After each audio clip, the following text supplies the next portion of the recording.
coming out, and so the audience comes because they like the person, but then there's not really a chance to really engage with the content of the material. So that's what the series is about, and it's about also kind of critically engaging with images that we see of African Americans in media, whether it be print or film or whatever, what have you. And I think that's all. I'm Delana Hunter. I'm the librarian. The restrooms, the women's room is right here on the first floor. The men's room is on the A level. It's right under it. Please silence your phones, but you're more than welcome to tweet that you're at the Bunche Center event. And if you haven't already done so, please sign up for our list and just welcome. Good morning again. My name is Richard Yarborough, and I'm a professor in English and African American Studies here. A very brief introduction.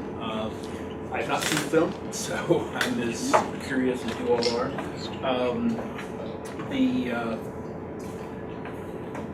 One of the things that, and I just explained those of you who saw, we initially had this set up, but we get better quality images now, smaller, much better sound.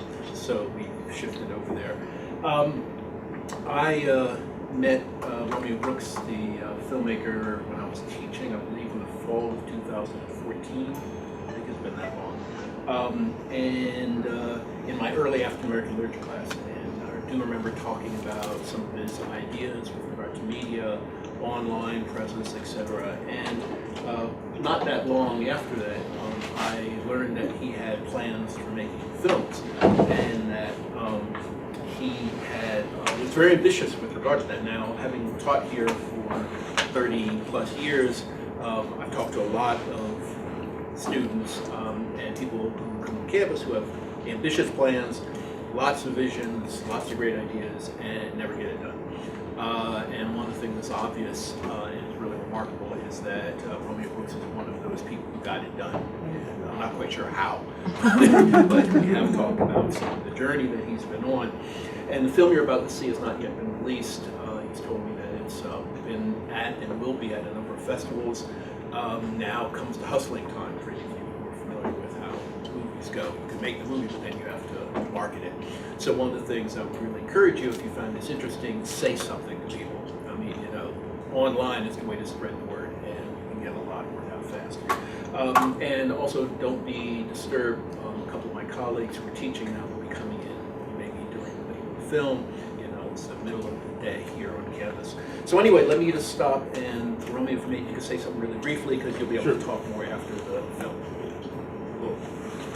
First, I want to thank Professor Yarborough for taking time out of his busy schedule to help me with this. And as well, Don Jefferson immediately signed the film on to be a part of the series, and she was enthusiastic, and I'll be forever appreciative for that. But I'd like to just play the movie, and then we'll sort of get into its thematic implications and all of that afterwards. So.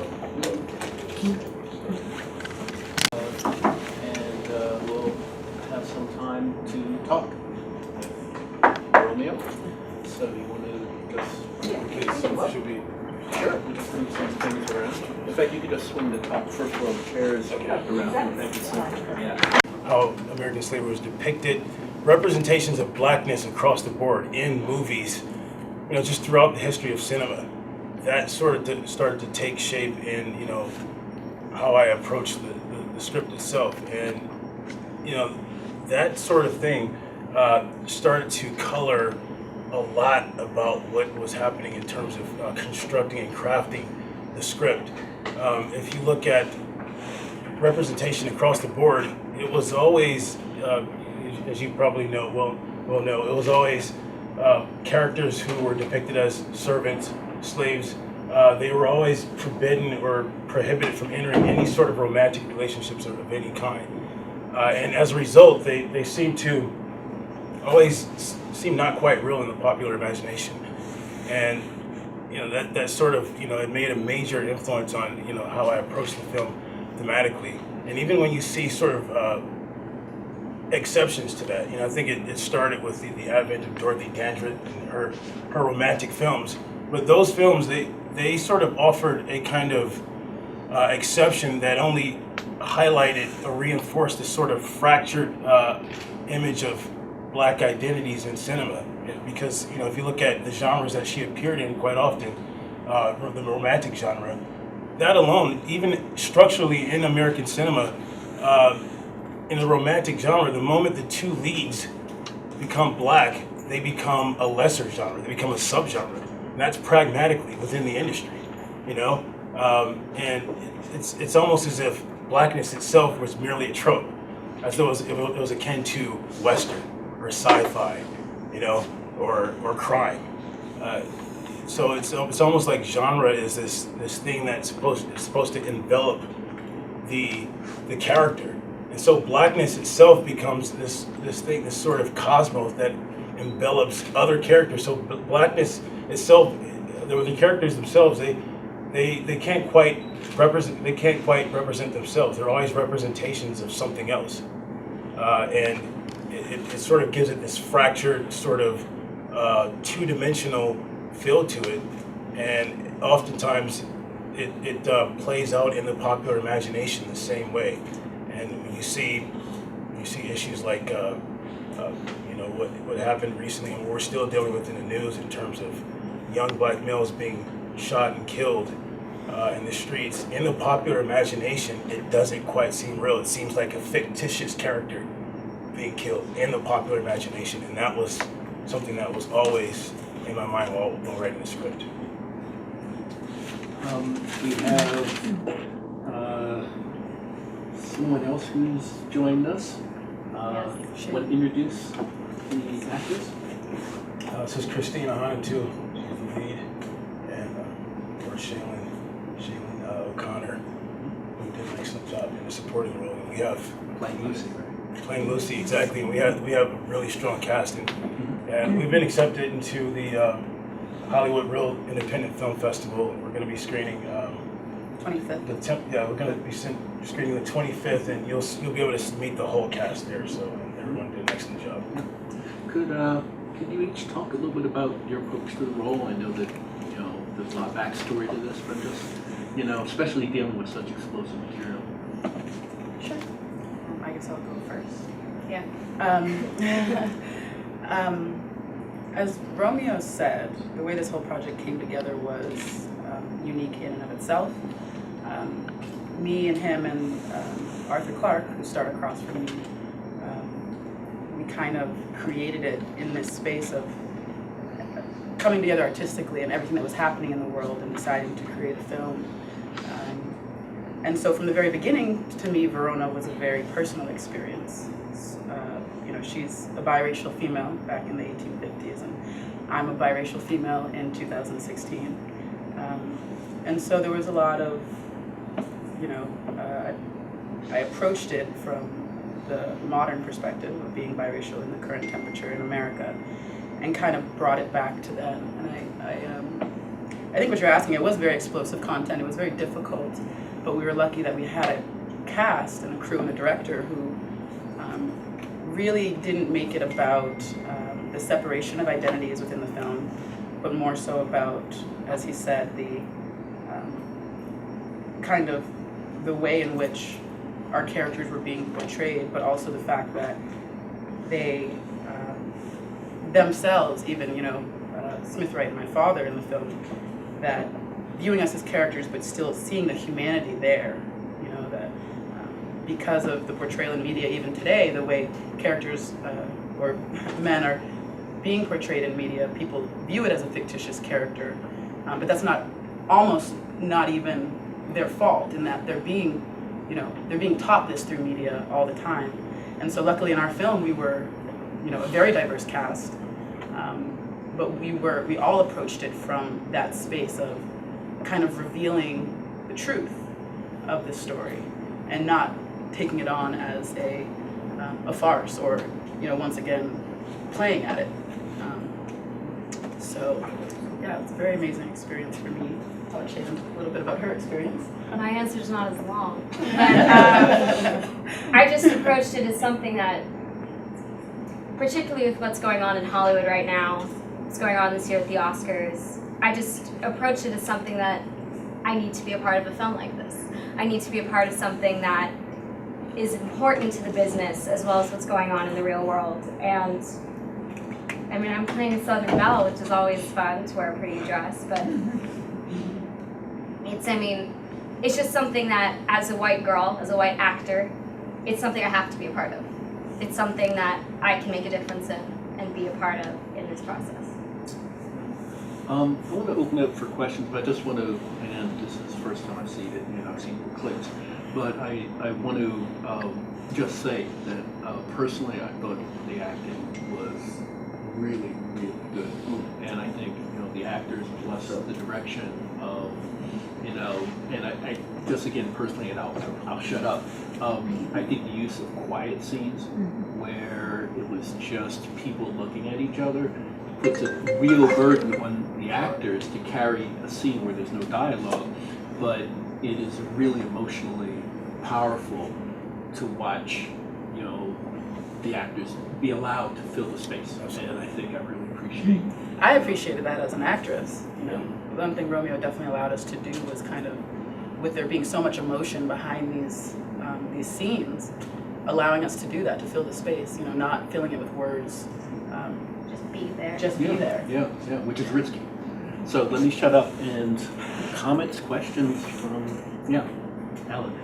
Thank you so much. It was a really, really interesting film, and kind of points again to a need for more films dealing with this subject matter. I was really impressed by your portrayal of, it seemed like the characters kind of their dialogue often consisted about being about their dreams, which was kind of an interesting thing if you think about slave subjectivity as so fractured and yet kind of etched together by this patchwork of dreams. I think that came across really clearly and in a really beautiful way in the film. So, and the acting again, I think was really above anything I've seen at this level, before. So really, really amazing acting.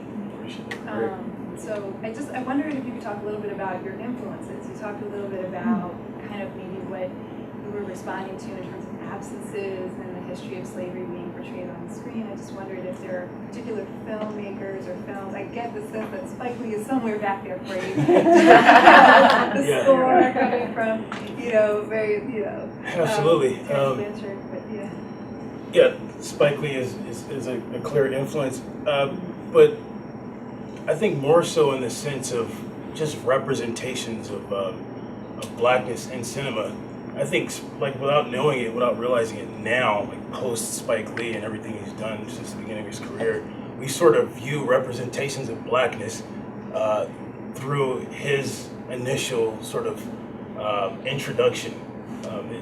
Obviously, there's this whole history of black cinema, but he was so influential as a filmmaker that I think, sort of subconsciously, when we look at representations of blackness, we sort of look at it through this Spike Lee sort of lens. And, it was almost on an anxiety level, trying to sort of grapple with, how do I, pay homage to, Spike Lee and what he's been able to do in his career and still sort of be reflexive about it and comment on something new.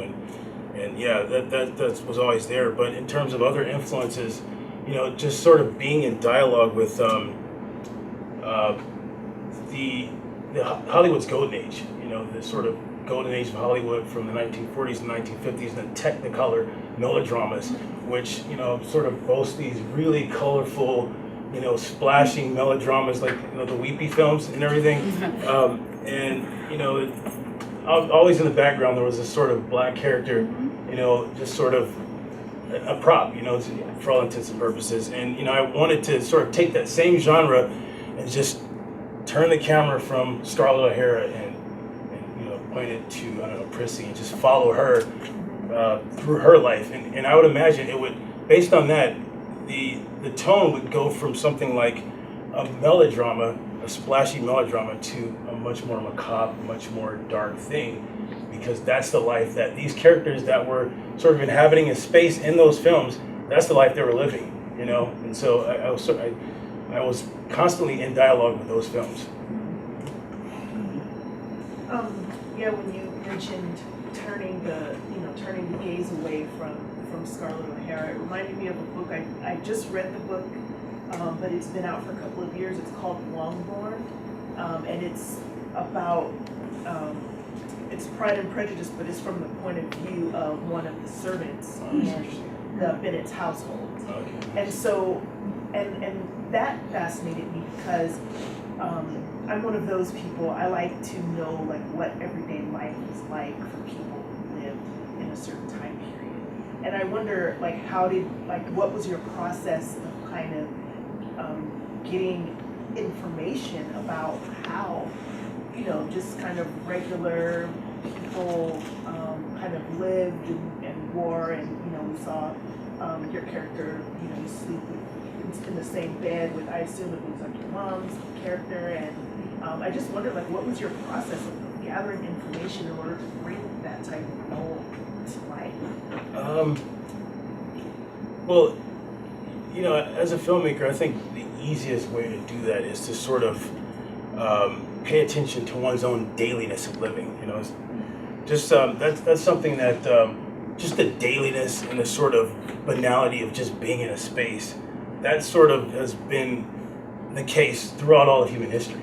So I think if you just sort of contemplate on what it's like to sort of just live in a space and live and to be forced into certain spaces based on circumstance. Like I was in the military, and often I would have to be jammed into a little tiny tent quarter with a bunch of other people, and I just had to sort of find a way to live in that, and that sort of being sort of forced into certain social spaces and geographical spaces for whatever reason, that has been the case from the beginning of time. I would imagine from the beginning of human civilization and before.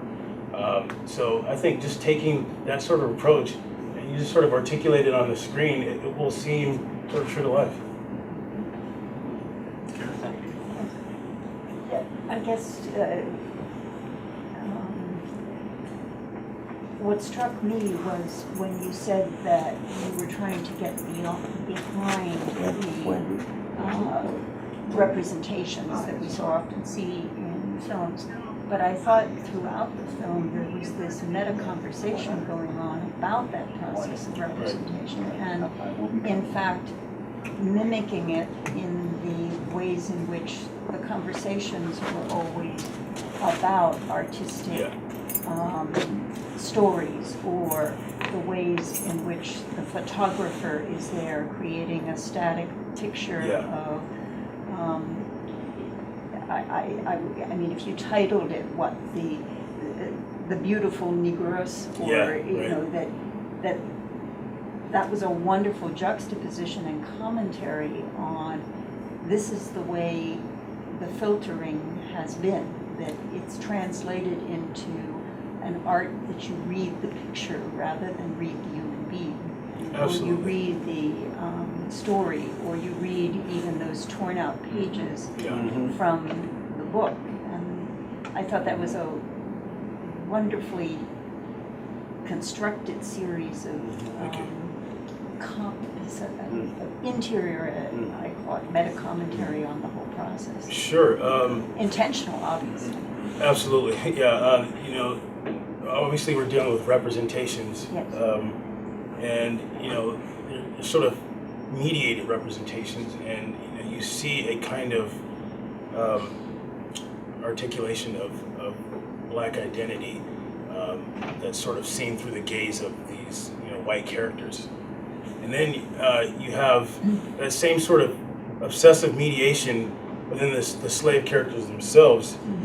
This is one thing I see completely absent from American cinema, dealing with the antebellum period is you very rarely see the interiority within the slave characters. You rarely see those characters in moments of reflection, of creativity, which was obviously the case. It gave rise to ragtime, the blues, jazz, and beyond. So that was always there. It was always there in those spaces, but it's never been represented, at least in any sort of way that's that's worth noting. And so, that was always something that I was cognizant of. Well, thank you for all the wonderful comments. Verona, what a wonderful project has been from the inception, 7 years in the makings. Look, I'm sorry to interrupt, but this is Arthur Clarke Sr. He, I can say right now that, you know, if it weren't for him, we wouldn't have any film whatsoever. You know, I'm sure anybody who's tried to make a film, it's you're faced with these insurmountable challenges, and you know, oftentimes you can start making a film and it dies on arrival because of financial constraints. But more importantly, just the support of anyone out there. You know, most people just, you know, don't support filmmaking. They'll sort of lend lip service. Oh, that's great, you're doing it. But I mean, Art, I've never seen the kind of support that came from him from anyone. You know, it's remarkable, and you know, I think all of you should know that he's responsible for what you see there. Those are very, very kind words that Romeo shared. He's my son, literally stepson, however you want to view him. What's powerful about depicting anything in terms of the media, if you have a social element as well as a spiritual element, if you can address the imagination of people and allow them to peer into the imagination of the slaves at that time and their creativity, it can be very, very powerful. One of the things I've talked to Romeo about, as well as Art, as the movie was going on, I knew that we needed to address those issues of transference and counter-transference. When it comes to transference, in the world of psychology, we know that people transfer negative energy all of the time. The slavery period was a period of negative transference, and the outcome was even in Verona taking her life. The counter-transference, all the pressures associated with the oppression, her not being able to fulfill her dreams. The counter-transference was, I'm going to kill myself. But also, what you saw there was an ability for David Lee and some of the other characters and the actors, his ability to assimilate information, be creative, and take whatever he was experiencing and focus in and learn, and you saw the ability to grasp information. When we talk about transference and counter-transference, we talk about identity role confusion. Identity role confusion. And a lot of minorities today, unfortunately, have a lack of identity because of the transference that happened to them throughout society. And unfortunately, we're still, as a whole, stuck in identity confusion. And you see the outcome based on incarceration levels, based on minorities being shot by, by law enforcement or what have you, is because they're counter-transferring negative energies back to society. So, in closing, when I was in college, I came up with a theory called mother community theory, and you even see it in Verona.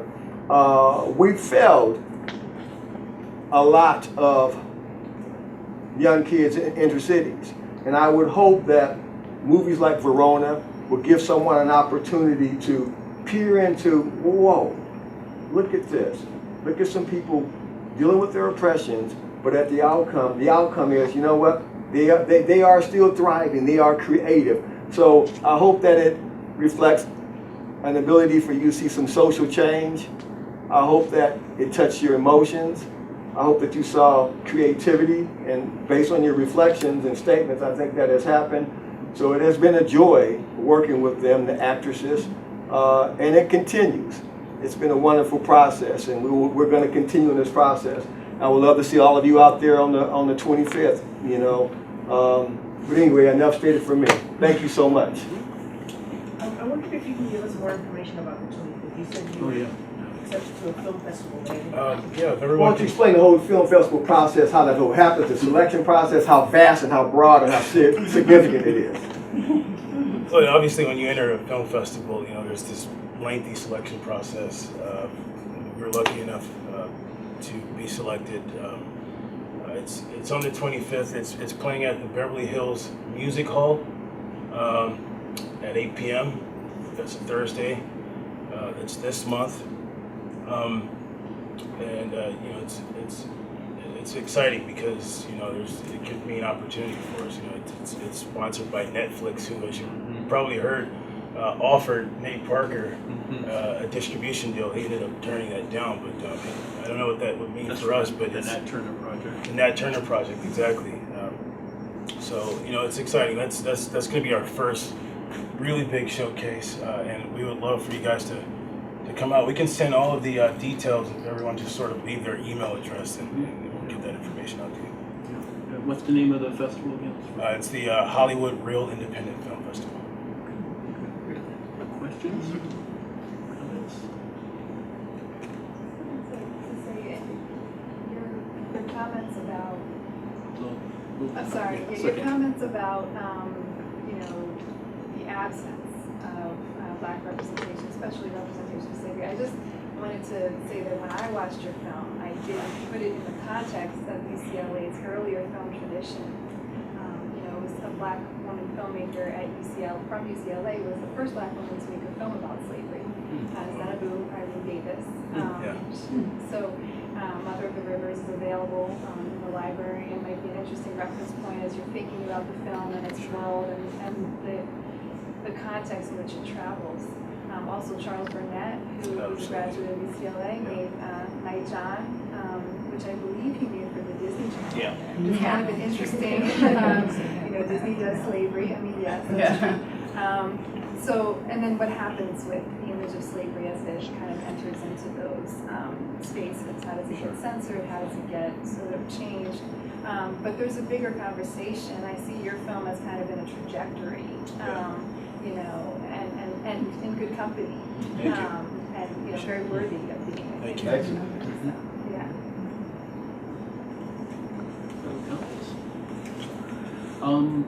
Yeah. Oh, I was just going to thank you all for coming. Well, thank you. And encourage you to have more food. And I also want to second, because it's sort of like having a book reading, and then you want to tell people buy the book. Really, word of mouth, online, sharing, go to IMDb and make a comment if you're into posting comments. There's a lot of way for you to kind of share your reactions that will have an impact, because people do pay attention to those kinds of comments.